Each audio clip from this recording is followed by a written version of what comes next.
Hi friends, எல்லாருக்கும் வணக்கம். Pandian store சீரியல்ல நாளைக்கு எபிசோட்ல என்ன நடக்க போகுது அப்படின்னு தாங்க இந்த வீடியோவில் பார்க்க போறோம். தங்கமயிலோட அம்மா போலீஸ் ஸ்டேஷன்ல அழுகுறாங்க. ஐயோ இல்ல, நான் வந்துட்டு 80 சவரனும் தங்க நகை தான் போட்டேன் அப்படின்னு சொல்றாங்க.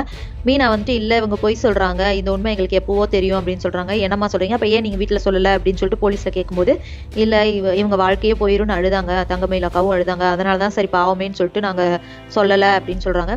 இதை கேட்டு பாண்டியன் கோமதிக்கு பெரிய ஷாக்கு. இவ்வளவு பெரிய விஷயத்த சொல்லலையே அப்படின்னு சொல்லிட்டு இவங்க மீனா பேசிட்டு இருக்கும்போது இந்த விஷயம் ராஜிக்கும் தெரியும், கதிருக்கும் தெரியும் அப்படின்னு சொல்லும்போது கதிர் வந்துட்டு எனக்கு இப்பதான் தெரியும் அப்படின்னு சொல்லிட்டு அவரும் சொல்றாரு. ஸோ இதெல்லாம் தெரிஞ்சிருந்து நீங்க ஏன் சொல்லலன்ட்டு அவங்க வீட்டுல இருக்கிறவங்க கேட்கறாங்க.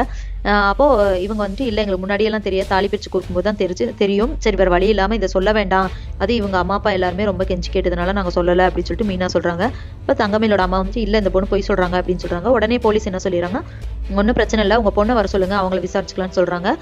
தங்கமயிலோட அப்பாவை அனுப்பிச்சுட்டு நீ வந்து உன் பொண்ணுகிட்ட எல்லாம் இந்த விஷயத்தெல்லாம் சொல்லி கூட்டிட்டு வா அப்படின்னு சொல்லி அனுப்பிச்சு விடுறாங்க.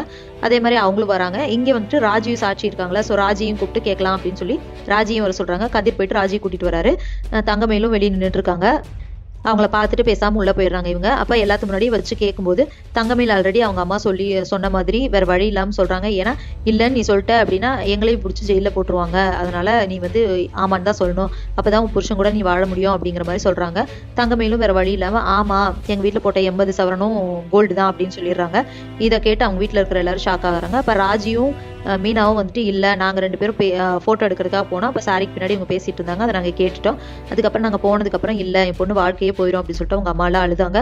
அது மட்டும் இல்லாம தங்கமயிலும் வேற வழி இல்லாம அழுதாங்க. சரி அவங்க வாழ்க்கை போயிருமே, அது மட்டும் இல்லாம நம்ம எல்லாத்தையும் நல்லா பழகிட்டாங்க, நல்லவங்க, அதனால நாங்க பேசாம இருந்தோம் அப்படின்னு சொல்லி ராஜியும் சொல்றாங்க. அப்ப தங்கமயில் வந்துட்டு இல்லவே இல்ல, பொய் அப்படின்னு சொல்றாங்க. இந்த டைம் மீனா என்ன பண்ணிடுறாங்கன்னா, அவங்க கிட்ட போயிட்டு எங்க முகத்தை பார்த்து சொல்லுங்க, இப்படி சொல்றீங்களேக்கா அப்படின்னு சொல்லிட்டு ஒன்றும் பிரச்சனை இல்லை, நாங்க அன்னைக்கு வந்து வீடியோ தான் எடுத்துட்டு இருந்தோம், ஸோ நீங்கள் பேசுனது எல்லாமே அந்த வீடியோவில் ரெக்கார்ட் ஆகிருக்கும் அப்படின்னு சொல்லி மிரட்டுறாங்க. ஆக்சுவலாக எடுக்கல, ஆனால் அப்படி சொல்லி போட்டு வாங்குறாங்க. ராஜிக்கிட்டையும் கண்ணை காமிச்சிடுறாங்க, ஆமாம் வீடியோ தான் எடுத்தோம்னு சொல்லு அப்படின்னு சொல்லிட்டு. அவங்களும் ஆமா அப்படின்னு சொல்லும்போது இப்போ நாங்கள் எல்லாத்தையும் போட்டு காமிச்சிருவோம் அப்படின்னு சொல்கிறாங்க. எங்களை பார்த்து சொல்லுங்க அப்படிங்கும்போது அப்போ தங்கமயில் வந்து இல்லை, எங்கள் அம்மா சொன்னனால தான் சொல்லிட்டேன், இப்போ இவ்வளோ நாள் நான் சொன்ன பொய் எல்லாமே பொய் தான், என் மாமா கூட நான் சந்தோஷமாக வாழணும் அப்படிங்கிறதுக்காகத்தான் நான் இப்படி சொன்னேன் அப்படின்னு சொல்லிடுறாங்க. அப்போ சரவணன் வந்துட்டு என் குடும்பத்தையும் அசிங்கப்படுத்தி எங்கள் அம்மா அப்பா எல்லாத்தையுமே இப்படி போலீஸ் ஸ்டேஷன் கொண்டு வந்து இவ்வளோ பெரிய பொய்யை சொல்லி திருப்பி உங்க கூட வாழணும்லாம் எனக்கு ஐடியா இல்லை அப்படின்னு சொல்றாங்க சரவணன். தங்கமயில் வந்து இப்படி இவர் பேசுறாரு, அதனால தான் நான் இப்படி பண்ணேன், நான் இவர் கூட சேர்ந்து வாழணுங்கிற ஆசையில் தான் நான் இப்படி எல்லாம் பண்ணேன் அப்படின்னு சொல்லி ஒத்துக்கிறாங்க. ஸோ இதுக்கப்புறம் அவங்க வீட்டில் இருக்கிறவங்க என்ன முடிவெடுக்க போறாங்க, போலீஸ் ஸ்டேஷன்ல என்ன சொல்ல போறாங்க அப்படிங்கிறது எல்லாமே இனி வர வீடியோல ஒன்றுனா பார்க்கலாம் ஃப்ரெண்ட்ஸ். அது வரைக்கும் வெயிட் பண்ணுங்க. நன்றி, வணக்கம்.